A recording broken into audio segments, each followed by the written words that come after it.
భవిష్యత్తుకు ఒక బంగారు భవిష్యత్తు ఏదైతే మనం ఈ రోజు స్వచ్ఛతమైనటువంటి గాలిని అదేవిధంగా వాతావరణాన్ని ప్రతి ఒక్కదానిని రిసోర్సెస్ని వనరులను మనం సద్వినియోగపరుచుకుంటూ ఉన్నామో రేపటి భవిష్యత్తుకు కూడా వాటిని అందించాలి అనే దృక్పథంతో మనం ఈ కార్యక్రమంలో పాల్గొనే విధంగా ఈ కార్యక్రమాన్ని రూపొందించడం జరిగింది.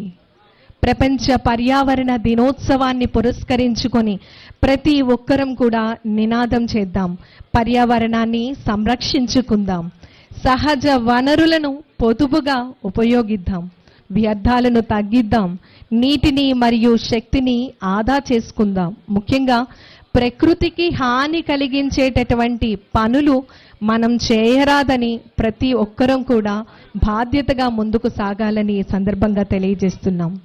ప్రతి ఒక్కరూ కూడా మొక్కలను నాటి మరి వాటిని సంరక్షించే బాధ్యతను స్వీకరించాలి. మన పరిసర ప్రాంతాలను ఎల్లప్పుడూ కూడా పరిశుభ్రంగా ఉంచుకునే విధంగా పర్యావరణ అనుకూల అలవాట్లను ప్రతి ఒక్కరూ కూడా అవలంబించే విధంగా ఇతరులను ప్రోత్సహించే విధంగా కార్యక్రమాలను మనం జరపాలని ఈ సందర్భంగా తెలియజేస్తున్నాం. కాలుష్యాన్ని తగ్గించి జీవ వైవిధ్యాన్ని సంరక్షించడానికి మరియు ప్రస్తుతం ఏదైతే మన వనరులు ఉన్నాయో మనకి అందుబాటులో ఉన్న వనరులను రేపటి తరానికి భవిష్యత్తుకు అందించాలి.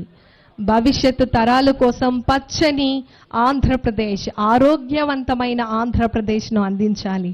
హరితాంధ్రప్రదేశ్ సాధనగా కృషి చేస్తూ ఉన్నాం. సుస్థిర అభివృద్ధి, స్థిరమైనటువంటి భూమిని నిర్మించడంలో ప్రతి ఒక్కరూ కూడా కృషి చేయాలని స్ఫూర్తిదాయకంగా మరి ఈరోజు మన ఆంధ్రప్రదేశ్ రాష్ట్ర గౌరవ ఉప ముఖ్యమంత్రి వర్యులు గౌరవనీయులు శ్రీ కోనిదల పవన్ కళ్యాణ్ గారు నేరుగా ఈరోజు 2.5 crores సీడ్ బాల్స్, విస్తృత స్థాయి సీడ్ బాల్స్ తయారీ కార్యక్రమంలో పాల్గొని మన అందరికీ కూడా స్ఫూర్తిదాయకంగా నిలుస్తూ ఉన్నారు.